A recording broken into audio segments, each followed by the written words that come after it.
اور اس کو پتہ ہے کس کو کیا دینا ہے اور اس کو وہ بہم پہنچا رہا ہے۔ انسان کو طرح طرح کے کھانے چاہیے، ایک کھانے سے ہی اکتا جاتا ہے۔ بھینس تو سویر شام دوپہر وہ چارہ ہی کھاتی ہے، کبھی نہیں اس نے کہا کہ کوئی ناشتہ تبدیل کر دو۔ اس سر جھکائے ہوئے وہ صبح بھی وہ کھا رہی ہوتی ہے، شام کو بھی وہ کھا رہی ہوتی ہے، لیکن انسان ہے وہ ایک چیز 2 دفعہ کھائے تو وہ کہتا ہے یہ تو صبح بھی لی تھی۔ سوا دے کر ہی آئے جامع تغیر بھی ضروری ہے، کوئی رت ہو عمر بھر اچھی نہیں لگتی۔ اس کی طبیعت میں تنوع ہے، کبھی کہتا ہے کہ مجھے کھانے کے لیے میٹھا چاہیے، کبھی کہتا ہے مجھے نمکین چاہیے، کبھی کہتا ہے چٹکارے دار چاہیے، کبھی لحمیات کی آرزو ہوتی ہے، کبھی سبزیوں کی طرف اس کا دل مائل ہوتا ہے، کبھی کہتا ہے کہ نہیں آج میں نے یہ لینا ہے، آج میں نے وہ لینا ہے، اور میرے اللہ نے اس کے لیے سارے انتظام کر رکھے ہیں۔ اللہ اکبر۔ اور جس کو ایک چاہیے اس کو ایک ہی دے رہا ہے، اور جس کو جتنا چاہیے اس کو اتنا دے رہا ہے۔ ہمیں تو انڈیا کے لیے ½ کلو یا 1 پاؤ گوشت چاہیے ہوتا ہے، لیکن شیر کو میں نے افریقہ کے اندر لائیو ناشتے کرتے دیکھا ہے، اور وہ پورا ہرم جو ہے وہ ہڑپ کر جاتا ہے، اللہ روز اسے دیتا ہے۔ ہنس ایک پرندہ ہے، وہ سچے موتی کھاتا ہے، اور سچے موتی پنساری سے آپ لینے جائیں تو تولوں ماشوں میں ملیں، اور وہ بھی لاکھوں روپے میں، اور وہ بھی تیقن سے آپ نہیں کہہ سکتے کہ اس میں 2 نمبری تو نہیں ہے، یہ واقعتاً صحیح ہے، چونکہ آج کل تو یہ چیزیں چلتی ہیں، لیکن اس کو پیٹ بھر کے چاہیے ہوتے ہیں صبح شام دوپہر۔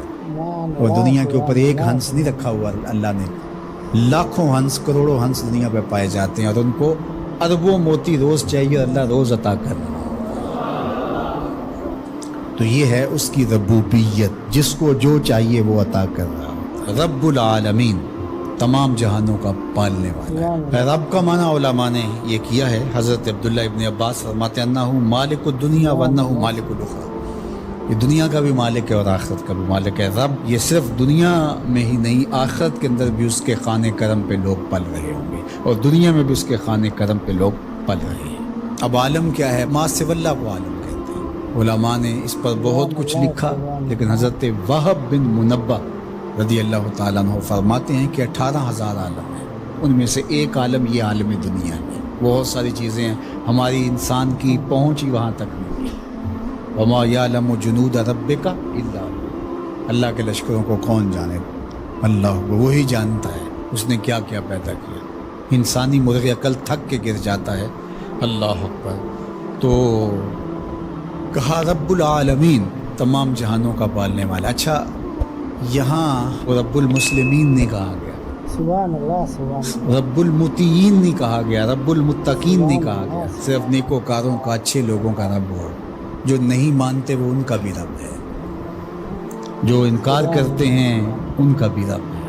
اللہ اکبر۔ یہ اس کی ربوبیت کی شان ہے کہ وہ اپنوں بیگانوں کو سب کو نواز رہا ہے۔ اور اگر آپ کی توجہ ہو تو یہاں ایک جملہ اور کہنا چاہوں گا، سبحان اللہ، رب کا لفظ جو ہے وہ واحد ہے اور عالمین جمع ہے۔ رب العالمین، ایک رب اتنے جہانوں کو پال رہا ہے، ایک رب اتنے جہانوں کو پال رہا ہے۔ چلو اس سے آگے ایک اور بات کروں، رب واحد ہے اور عالمین جمع ہے، تو ایک رب کے کئی بندے ہو سکتے ہیں، ایک بندے کے کئی رب نہیں ہو سکتے، اس لیے رب کو واحد رکھا، عالمین کو جمع رکھا۔ کیونکہ اگر ایک خادم جو ہے، ایک غلام 5-6 آقا رکھے تو ایک کہے پانی لے کے، اور دوسرا کہے کہ میرے حقے میں آگ بھرو، اور تیسرا کہے تو وہ کدھر جائے گا کدھر جائے گا، اور ایک آقا 100 خادموں سے بھی کام لے رہا ہے۔ تو رب کو واحد رکھا، عالمین کو جمع رکھا، اس لیے بندے کا رب ایک ہی ہو سکتا ہے، 360 نہیں ہو سکتے۔ رب ایک ہی ہوگا، اور ایک رب کے ہی بندے جو ہیں وہ ہزاروں ہیں۔ وہ تمام جہانوں کو پال رہا ہے۔ کیوں پال رہا ہے؟ کوئی ضرورت ہے اسے؟ جو بھی ہے، باپ اولاد کو پالتا ہے تو اس کے ذہن کے کسی گوشے میں ہوتا ہے یہ بڑھاپے کا سہارا بنے۔ شاگردوں کو استاد پڑھا رہا ہوتا ہے، اس کے ذہن میں ہوتا ہے کہ کل یہ میرے کاز میں میرے ساتھ کھڑے ہو جائیں گے، میرے ساتھی ہوں گے۔ ملازموں کے ساتھ ان کا باس کھڑا ہوتا ہے تو ان سے کام لینا ہوتا ہے، غرض ہوتی ہے۔ تو اللہ اتنے جہانوں کو پال رہا ہے تو کیا غرض ہے؟ الرحمن الرحیم، محض رحمان ہے نا، اسے کوئی غرض نہیں، وہ رحمان ہے اور رحیم ہے، اور یوں ہی پال رہا ہے۔ جو نہیں مانتا اسے بھی پال رہا ہے، اور جو مان رہا ہے اسے بھی پال رہا ہے۔ اللہ اکبر، وہ رحمان ہوا، وہ رحیم ہوا۔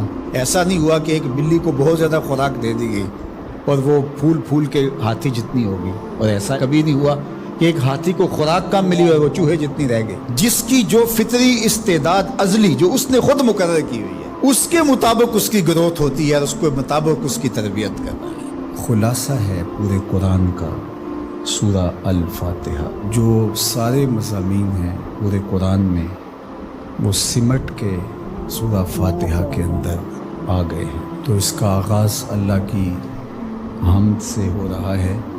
الحمدللہ، تمام خوبیاں اللہ کے لیے۔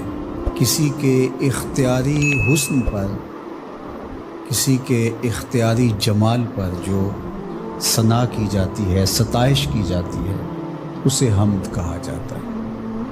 کچھ خوبیاں اختیاری نہیں ہوتی، غیر اختیاری ہوتی۔ اگر کسی کا رنگ سفید ہے، نقوش تیکھے ہیں اور اس کی آنکھیں نرگسی ہیں، اس کے دیگر اعضاء کا توازن بڑا اچھا ہے، تو یہ اس کا اپنا کمال نہیں ہے۔ ایک شخص عالم ہے، اس نے پڑھا، محنت کی، آگے بڑھا، تو یہ اس نے محنت کر کے ایک چیز حاصل کی، تو اس کا وصف بیان کرنا اور اس پر ثنا کرنا یہ غیر اختیاری حسن نہیں ہے بلکہ اختیاری ہے۔ تو کمال وہ ہوتا ہے جو چیزیں اختیاری ہوں۔ تو اللہ جل شانہ کی حمد اس لیے کی جاتی ہے کہ اس کی چیزیں، اس کا حسن غیر اختیاری نہیں ہے، وہ اس کا اختیاری ہے۔ اللہ اکبر۔ تو کسی کے اختیاری حسن پر تعریف حمد کہلاتی ہے، اور اگر وہ نعمت کے مقابلے میں ہو تو وہ حمد شکر کہلاتی ہے، اور اگر نعمت کے مقابلے میں نہ ہو تو اس کو حمد کہا جاتا ہے۔ حضرت کعب احبار رضی اللہ تعالی عنہ فرماتے ہیں کہ الحمد کی تفسیر ثناء اللہ ہے، اللہ کی ثنا، اللہ کی تعریف۔ اور حضرت ضحاک بن مزاحم نے اس کا ترجمہ کیا ہے الحمدللہ رداء الرحمن، یہ رحمان کی چادر ہے۔ جس طرح چادر زینت دیتی ہے اور وقار کی علامت ہوتی ہے، اور اہل عرب کندھے کے اوپر چادر ڈال کر کے جو ہے وہ ایک خاص ان کی حیت ہوتی ہے۔ یہاں گرمی سردی سے بچاؤ کے لیے چادر لی جاتی ہے، لیکن عرب میں چادر جو ہے وہ زینت کے لیے لی جاتی ہے، اور وہ آپ نے دیکھا ہوگا کہ عرب علماء یہاں کندھے پہ چادر رکھتے ہیں، تو وہ زینت کے لیے ہوتی ہے، ضرورت کے لیے نہیں ہوتی۔ تو اس لیے یہاں جو رداء الرحمن کہا گیا ہے، تو الحمد رحمان کی زینت ہے، وقار کی چادر۔ ثنا کی جتنی بھی قسمیں اور جتنی بھی صورتیں ہیں وہ اللہ کے لیے، وہ ڈائریکٹ تعریف کی جائے تب بھی اللہ کی، انڈائریکٹ تعریف کی جائے پھر بھی اللہ کی ہے۔ یعنی پھول کو کہا جائے کیا خوب پھول ہے تو پھر بھی اللہ کی تعریف، اور کہا جائے سبحان اللہ پھول کو دیکھ کر پھر بھی اللہ کی تعریف، پاکیزگی اللہ کی بولی جا رہی ہے۔ اور اگر اس کی درزوں کو، اس سے مہکتی نکلتی خوشبو کو، اس کے رنگوں کا جمال اور اس کی لطافت دیکھ کر کے کہ واہ کیا کھلا ہوا شگفتہ گلاب ہے، تو آپ گلاب کی تعریف کر رہے ہیں لیکن خالق گلاب کی تعریف کر رہے ہیں، یہ انڈائریکٹ تعریف۔ تو خوبی کی جتنی بھی صورتیں ہیں، چاہے وہ ڈائریکٹ ہو، چاہے وہ انڈائریکٹ ہو، چاہے وہ قولن ہو، رویتاً ہو، فعلاً ہو، جس طرح ہو، اللہ کے لیے ہے۔ اس کی تم کیوں خوبیاں بیان نہیں کرو گے؟ الحمدللہ رب العالمین، وہ تمام جہانوں کو پالنے والا۔